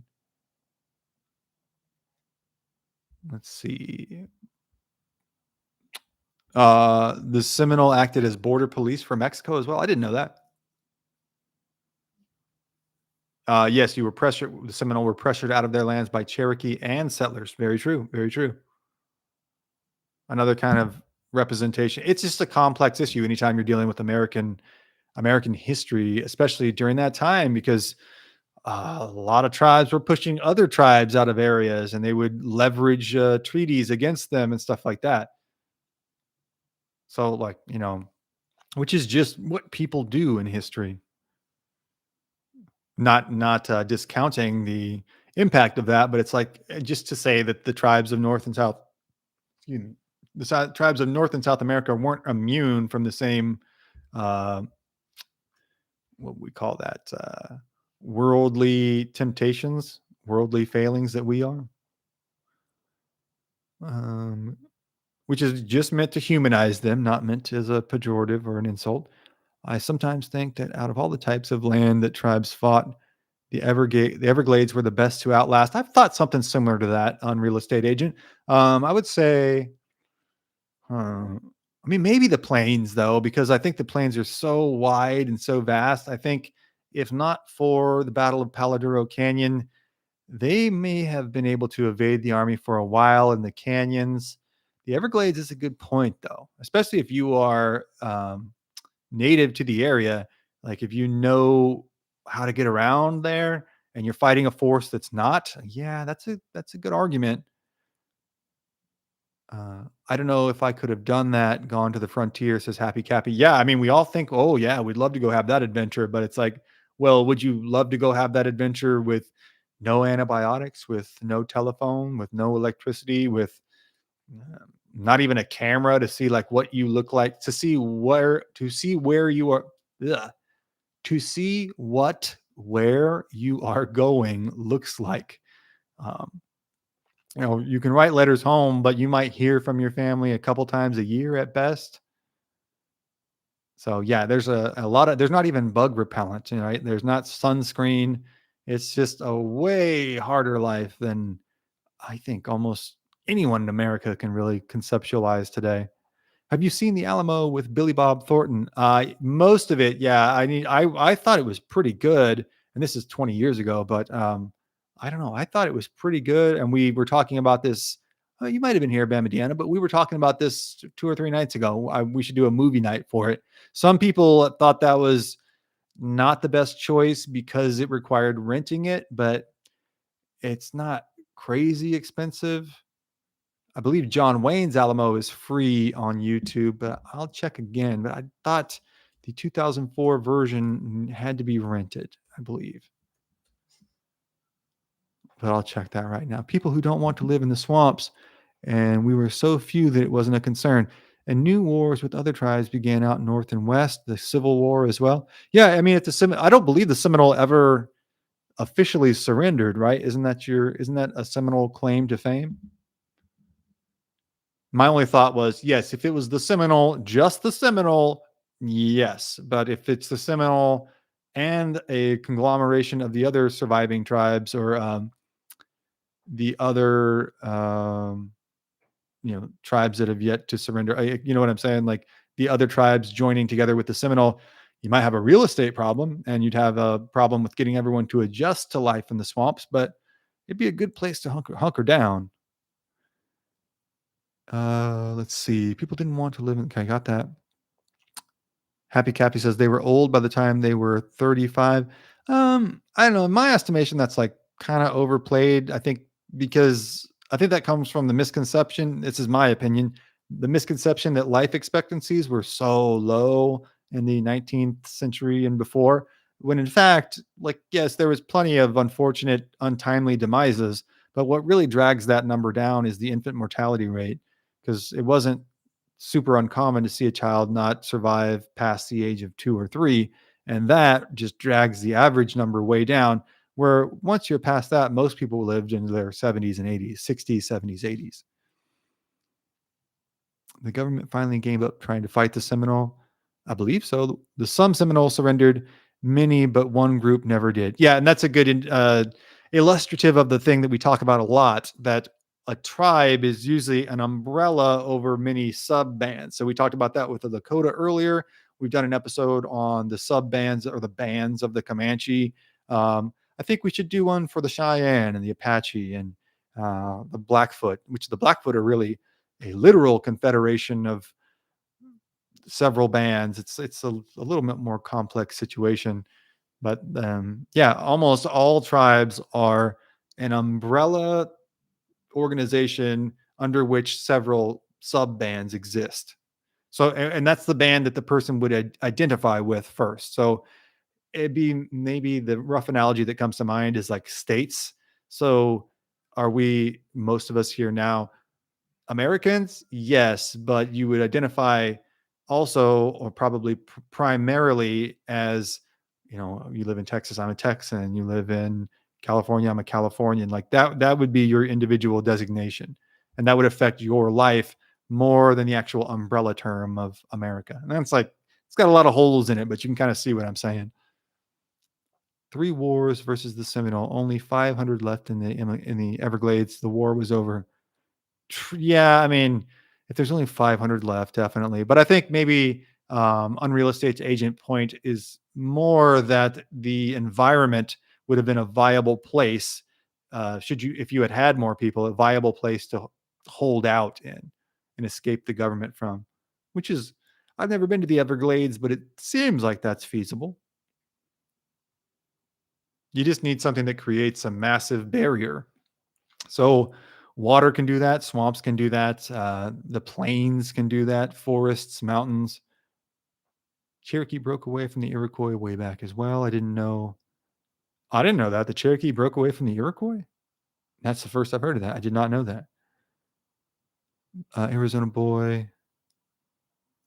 Oh, what'd you say? My great grandfather lived to 100. My 4 times great grandfather lived to be 106. Yeah, it wasn't unheard of. I mean, that's very, very old, but in a rare case. But you can go to old cemeteries or cemeteries in general and see, go back to the graves from the 1800s, and you'll see plenty of people 70, 75, 80 on up. It's just generally the infant mortality rate. Good Lord, by a long life. Okay, we got that. The government finally. Okay, we got that. I think I'm caught up on the chats. Let's see. We're an hour and a half in. Maybe we'll go to like 2 hours. So we'll hang out for a little bit longer. Anybody else have anything they want to chime in about the Dakota Wars, about the Seminoles? You're inspiring me to do another Seminole Wars episode. Those were kind of like proto Vietnam, like in in the Everglades, kind of being like the jungle, and you're in very close contact. You never really know where the enemy is. Well, you never really know where your enemy is. Cherokee and 6 tribe nations from New York are related through language. Did not know that. I'll look that up. Cool. Thank you for that. Let's see. Okay, now I'm back. I'm caught up on the chats. Okay, cool. Yeah, I'm liking the Seminole stories though, so we'll dive back into that. And let's see, they're rolling in here, so I'm taking them as they roll in. And so, yeah, tomorrow night, like I was saying, it'll be a movie night. I don't know what the coffee chat will be. If you guys have any suggestions for the coffee chat, let me know. I intended them to go like 10, 20, maybe 30 minutes max, and they seem to go an hour and a half. So you never know. You never know. But if you have anything you'd like me to cover tomorrow's coffee chat, we can hit that. Let's see. Paint Your Wagon. Let me know if you've seen Paint Your Wagon. Anybody have any plans this weekend? Got a lot of chat interaction. I'm loving this. I'm loving this. Also, I'm thinking about starting a book club. So if that'd be interesting to y'all, I'd like to start with, I'm thinking start with Empire of the Summer Moon, because most of us had read that, but it'd be a good refresher for those of us that haven't, and it would be a good starting point it would be a good refresher for those of us that have read it, and a good starting point for those of us that haven't. Let's see. All right, I think I'm caught up. Since the Florida swamp would be tough to fight in, did the Army go after them that hard? Yeah, the Seminole Wars are brutal. We have, I think, 1 or 2 episodes on them. But they're essentially having to take boats into the swamp, and they're just getting harassed, maybe. But yeah, that's an adequate adjective. They're getting harassed the whole time, and then fighting the Seminoles from the banks of the swampy rivers. And our military hadn't really experienced anything like that. U.S. military, our military hadn't experienced anything like that before. So a brand new type of war, and some really just horrifying stories. Sweet Arizona. Get this out of my annoying the shit out of me. Let's see. I think I'm caught up again. Cool. I'm keeping up with the chats pretty well tonight. Everybody's liked the stream. I really appreciate that, guys. Really appreciate that. That helps so much. Let's see. I got offered. Oh, did you get a job offer today, man? Awesome. Congratulations, Arizona boy. I've been pulling for you, dude. That's so cool. That's awesome, man. It's tough being in between work, for sure. Well, that's great. What a blessing, man. Fantastic. Everybody give Arizona boy your congratulations. We've been pulling for him. Let's see. That's another OG, you guys. Arizona boy has been here for the from the get go. Let's see the okay. I think again. All right, I got everybody's chat caught up. So yeah, we'll let's see. I'm trying to think about what topic would be good for tomorrow. The bands of the Cheyenne. Hmm. What else we got? Hmm. Oh, I was thinking the hayfield fight. That episode did pretty well, but I don't think a lot of people really know the details around it. And it's part of Red Cloud's War, which we haven't talked about a ton, but it's another thing that it didn't happen too far. I figured it's probably a decade around. When did Red Cloud's War happen? But another relatively short, super impactful war. And the hayfield fight, I feel like gets the least amount of press out of all the battles that involve that war or make up that war. So that might be a cool thing to cover. A lot of these battles, they get trapped inside rings of fire. It's really common for the natives to set fire to the field. That's always terrifying to me. Oh, $10 super chat from Terry R. Congrats to Arizona boy. Godspeed at the new job. Absolutely. Thank you so much, Terry R. And we are over the moon for Arizona boy. Send me Bama Deanna's email when you respond to mine, please. And thank you, sir. Oh, yeah, I got Bama Deanna's email. Okay, cool. I can do that. Thank you again, Terry R. That's awesome, man. That helps us out so much.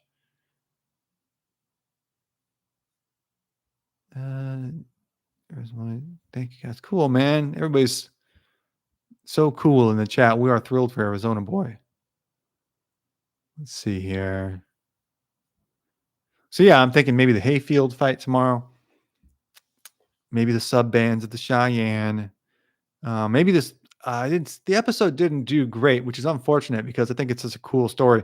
I call it the California Alamo, but Fremont's failed attempt to take Mount Gavilan in California. It's really kind of a SHIT show. I got kind of a bone to pick with Fremont. I think he's kind of a weird cat, which is heresy coming from California because everything is named after Fremont. But I think he's kind of a egotistical dude. Let's see. We didn't need horses so much in woodlands and the swamp, of course, for sure, for sure. And it's just a inaccessible area. So there's a good point to be made there. And like again, if you're talking surviving with a very small tribe who's very familiar with the area, I think there's a viable argument to be made there. And I think you might be able to say the same. I think you could say the same about the Apache. They held out for a long time. The Nez Perce, the Comanche. Trying to think about who else. Maybe the who fought in the Black Lava War? Captain Jack. The Modoc Wars. They held out for a long time, and I haven't got to an episode on them yet. But that was a vicious war too. Basically, fought in Northern California, Northeastern California lava fields. The smaller we become, the harder it is to find us. Which fair. You should cover the Battle of Mobila. Is that like Mobile, Alabama? Let me see. The Battle of Mobila. Okay. A significant. Oh, it's conquistadors and Chief Tuscaloosa. I've never heard of that, Bam Indiana. Thank you very much. I will look into that tonight. Very cool. I think the conquistador stories are super cool. Sometimes the episodes don't do super well, but it's like, well, tough, man. I don't know. This story has to be told. The Ariana, I did an episode on Ariana going up the Amazon River and supposedly encountering the giant women. I mean, like, they don't say it. They don't specify that this is hyperbole or metaphor. The journalists say that these women were super duper duper tall and like crazy,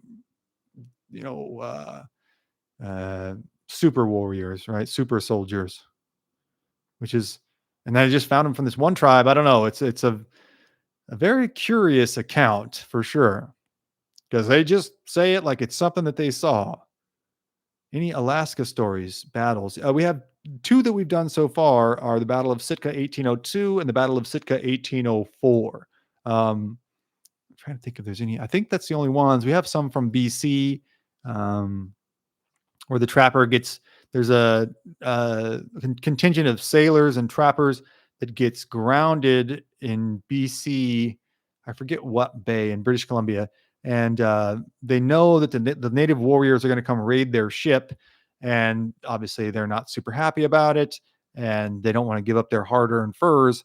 So most of the sailors take off, but one of them stays behind and draws this line of gunpowder out from, he's injured. He knows he's not going to make it. So he connects a line of gunpowder between him and the armory, I guess you'd call it, with a bunch of kegs of gunpowder on the ship. And when the natives board the ship, he blows it up. Now, unfortunately for his friends, they did not get away. The tribe was super pissed about this. And, I need to find a YouTube metaphor for TORTURED.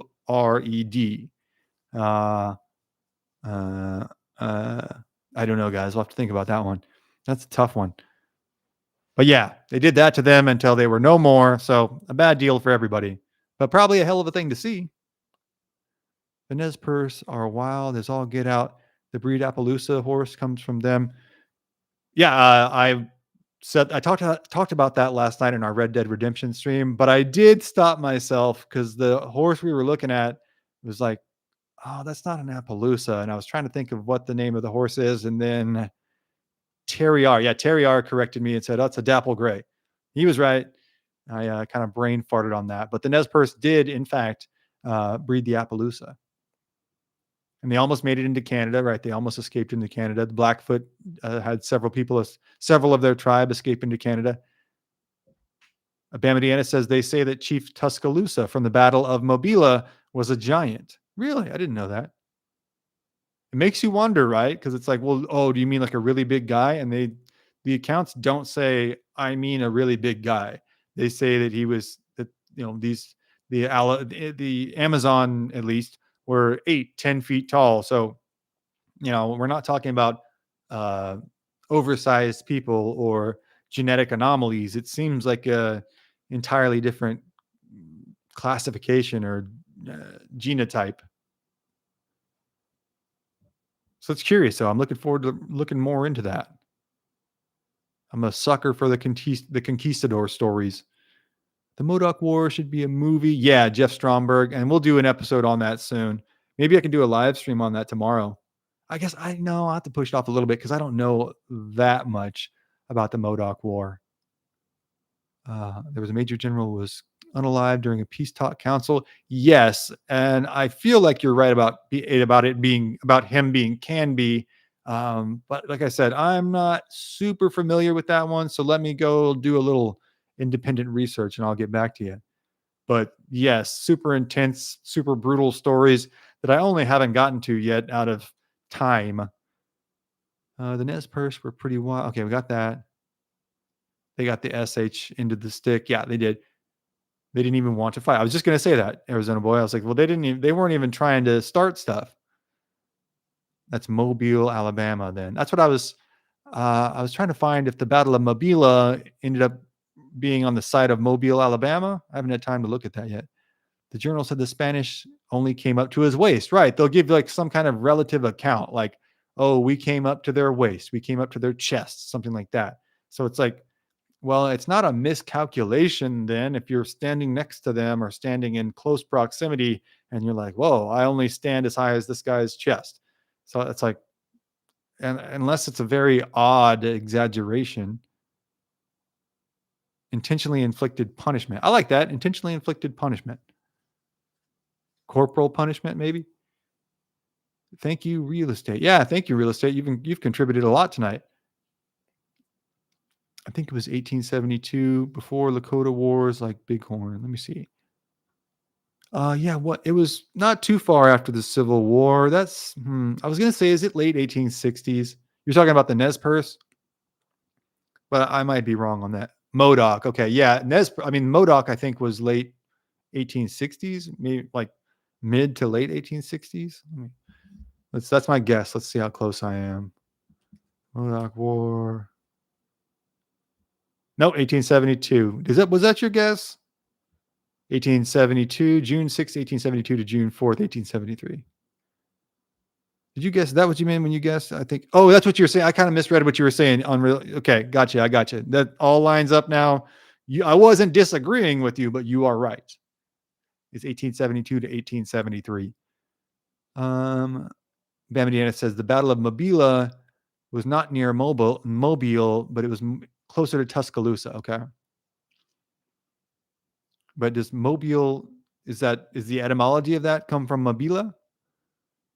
I recalled correctly, says Unreal Estate Agent. You did, man.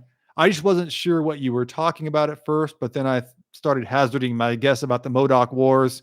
And for the first time in my life, I was incorrect. Okay. Really on a roll here. Look up Hernan de Soto's journey. I have, in passing before, so I will again. He's got some crazy stories, and they go way further into the Southeast than most people realize. Let's see. And as far north as what? Tennessee? Is that about right? And if you haven't, Bamadiana, I highly encourage you to read Cabeza de Vaca's account. That's one of the wildest accounts I've ever read of an individual and going on his own odyssey, I guess we could say. If you don't know the story of Cabeza de Vaca, it was shipwrecked in the Gulf of Mexico, made a prisoner in Texas by, I believe, the Karankawa tribe, eventually escapes, makes his way all the way southwest through like Baja California. I believe he has 2 companions with him, and he becomes kind of regionally known as they become this 3 or 4 people become known, 3 or 4 Europeans become known as the children of the sun, and the local tribes begin to think they have mystical powers, and they have the gift of visions and stuff. So it's a whole psychedelic story, really is. The Modoc War is a unique one. They left a res where they were being bullied by a bigger tribe there. Yeah, which was a common occurrence in Oklahoma. That was common, where like tribes like the Comanche and the Kiowa would drive off. Who was it? The Osage. There was other close by tribes that they were just having constant problems with. The Modoc Wars. Okay, got that one. Idaho stories. Never heard too much about Idaho. Yeah, we'd like to do the Battle of Pierre's Hole, which I think I've said before is an unfortunately named battle. I feel like we've done another Idaho story, but it's slipping my mind right now. But there's a lot of crazy stories that come out of Idaho. Again, another state that's just for many years on the pun intended bleeding edge of the frontier. I have read all about Cabeza de Vaca. It's one of my favorite stories of the conquistador stories, says Bamadiana. I'm not surprised by that. I figured you'd read him. But he's probably the most, to me, yeah, right. It reads like a psychedelic, almost like Timothy Leary kind of thing. Like it's just, or a Hunter S. Thompson, I should say. In all of the things that he sees, it seems almost impossible, but it really happened. Let's see. Making sure I'm not lost here. The Modoc were placed with the Klamath, unless I'm mistaken. Oh, that's who was having the conflict? Yeah, there's so much really, really brutal intertribal conflict in Northern California. It was a real thing. And again, shaped the, I guess you would say, political landscape of Northern California when there was first contact made with the Americans, with the Spanish, with the Russians even. I think California has a much more dynamic intertribal history than people give it credit for. Okay. Just making sure I'm not missing anything here. So yeah, guys, make sure you're coming back. Make sure you watch this week's episode. I think it's a good one. We should have another one out on Sunday. That's the goal, but goals are goals. We'll do our best, though. I think we can get it done. I think we can get it done if we put the pedal to the metal, which that's what we're all about. Then tomorrow, like I said, movie night tomorrow night, coffee talk tomorrow at noon Eastern. which is still morning most of our time. Then what else do we got? That'll be, I don't have a Sunday topic planned out yet other than the episode, but we'll get something set up for Sunday. You started early today for the stream. We started 11 at, I believe so. I was kind of half awake, but yeah, we got it rolling at 11 a.m. here. And then we moved. Oh, you mean the evening stream? Yes. So I moved. We talked about this yesterday, and I plumb forgot to put a notice up on the promo post, but we moved the official start time. Yes, I'm sorry, Terry R. We moved the official start time at night to 7 p.m. We took a vote on it last night for two reasons. Like, that's what was voted on as the most popular time in the chat here. And just to add a little more continuity to our scheduling so that like episodes and live streams, everything comes out at 8 p.m. Eastern in the evenings, so there's not any confusion about release times. That's the goal anyway. So that's what we're trying right now. But I also forgot to put up a promo post declaring that to the rest of the channel. So I'll be doing that tomorrow. Sorry, I'm late. Can we start over? Says Space Cowboy. No problem, man. Like, and last night was a super late stream, so I know everybody's clock got thrown off a little bit. But long term, I think this will be better. That way, we can all count on. You don't have to worry about the schedule. You know, it's going to be 8 p.m. Eastern, be it an episode or a live stream. We'll block this part of your calendar out. DeSoto was with Pizarro after conquering the Aztec. Oh, I didn't know that. And sometimes, again, you guys know how I am. Sometimes the names get jumbled around in my head. I have to go read I read, what was the book called? River of Darkness. I'll have to go read that again. That was a great book. No, who was it? That was on, that was on Pizarro. Pizarro and Ariana. Let's see. About 400 MODOK said, screw this. You're talking about the MODOK War. About 400 MODOK said, screw this, and went back to their Lost River Valley. A 1904 movie called Drumbeat is about the war. There was a dramatized version, but it shows some basic. Oh, it's a dramatized version, but it shows some basic things about the conflict. Yeah, a lot of those 50s movies, it's like, yeah, this is a dramatized version, but we rag on them so hard today. And like some of the stuff they did was a little cringe. I get it. But they told a lot of the stories about a lot of these smaller, historically significant battles that no one's doing today. So it's like, well, at least they tried. By the way, I tried purchasing Red Dead 2 today, and I can't get it to download to my Xbox. Is there some technical reason for that? I'm wondering if I'll have trouble. Arizona boy. I'm not sure what that means. Real estate. Yeah, what is G? I don't want to. Maybe it's secret code for something. So tell us what that means on real estate agent. I'm curious. Let's see. All right, again, I think I'm caught up here. Man, these lights are, guys, seriously, it may look weird, but I'm gonna have to put on a some of those blue blocker shades. I'll get a cool pair though. Let's see. Unreal Estate Agent says it's still a good movie. Yeah, I have no doubt. Like a lot of these older movies they've gotten ragged on for so long, and we understand there's elements of them that aren't necessarily sensitive enough to pass today's censors. But at least they're trying to tell these stories that we are otherwise letting just dissolve into posterity. GTSY equals good to see ya. I did not know that acronym. Little Big Man is good. Is that with Dustin Hoffman? Thanks, guys. I can't read, so bear with me. Me neither, Arizona boy. Me neither, bro. Little Big Man is Dustin Hoffman, though, right? I feel like I'm on to something with that. Let's see.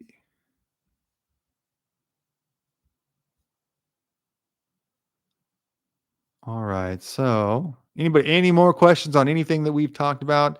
On anything coming up this weekend?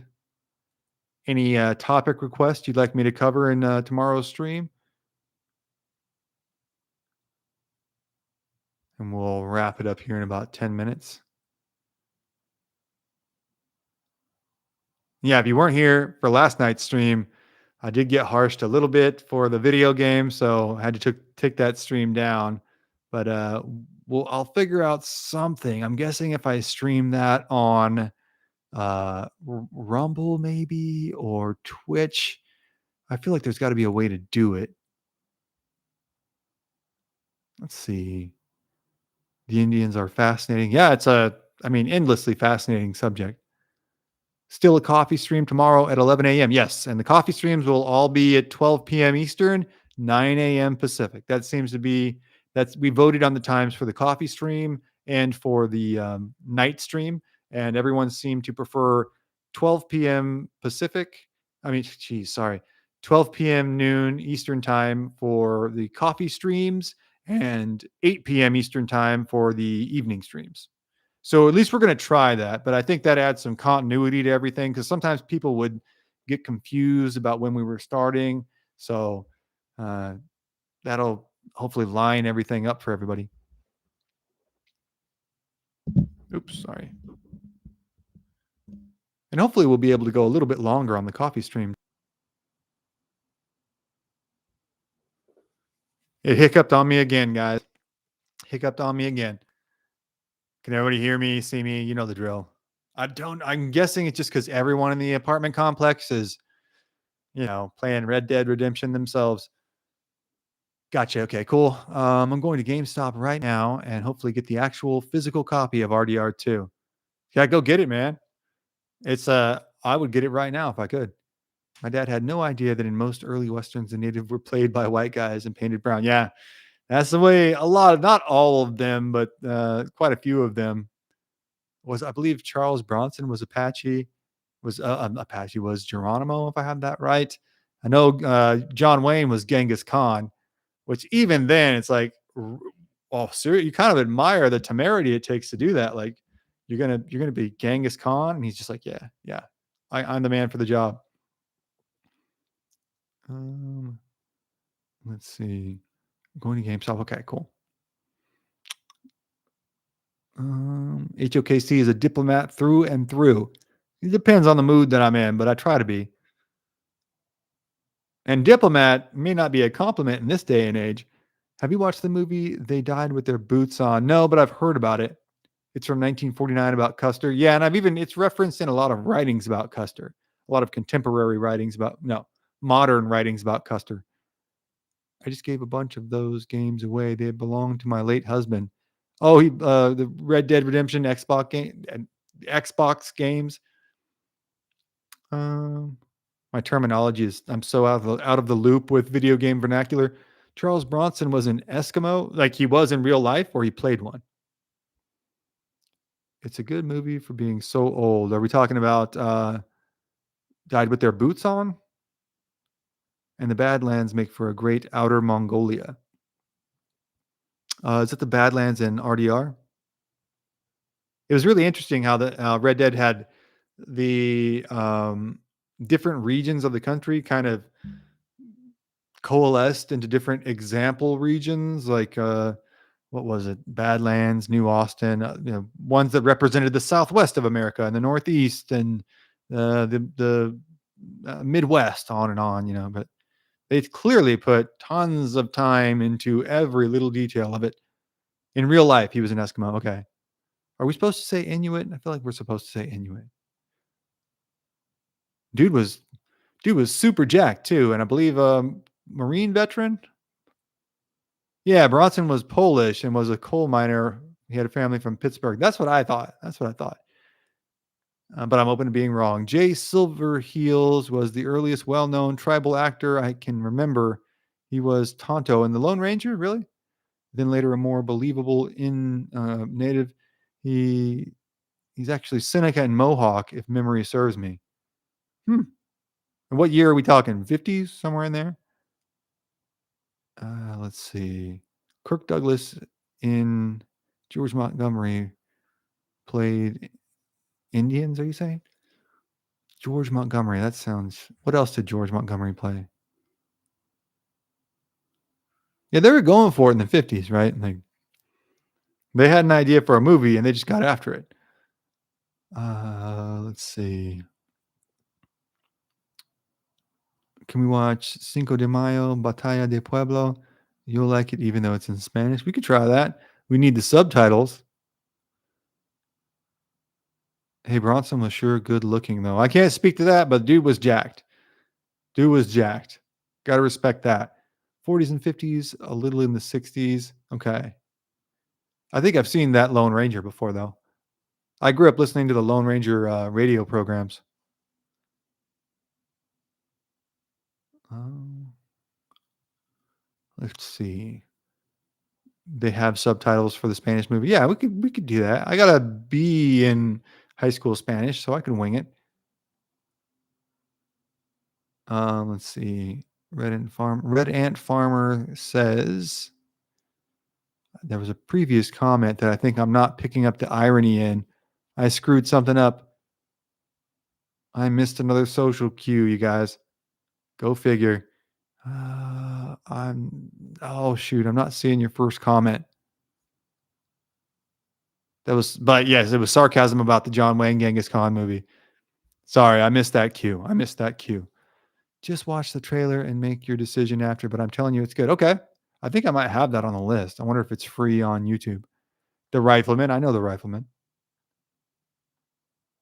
These all make, and like, I'm trying to find stuff that's free on YouTube because everyone can watch, but it doesn't have to be. I don't know if a lot of people even literally watch the movie along with us. Let's see. All right. I don't think I'm missing anything. So my husband likes pie. All right. Just double checking. Okay. So last chance here. If you have any topics you want me to cover for the coffee chat, tomorrow is going to be movie night. Like I said, if you haven't checked out our latest episode, go check that out. We will hopefully have one out on Sunday. If not, it'll be Monday, but it'll be coming soon. And I don't think I'm missing anything else. We have a bunch of shorts coming out. And yeah, thank you all for tuning in. Thank you all for participating, man. I look forward to these, look forward to them every single time. It's good to see all of y'all. So let me make sure I'm not missing. We got a couple coming in here. There are like 6 or 7 Western channels on Pluto TV. Oh, I got to check that out too. I'm going to write that down right now. Everybody check out Pluto TV. It sounds, can't give it the official HOKC seal of approval yet, but we're going to check it out. I'll do that when we're done here. Arizona Boy, you'll be hearing from me today. If I get totally wiped out, then you'll hear from me tomorrow morning, but we will organize the show we're going to kind of put together for next week. I think that's all we need to do. Check out the episode. Check out the live streams from this week. Tune in tomorrow for coffee chat. Tune in tomorrow night for movie night.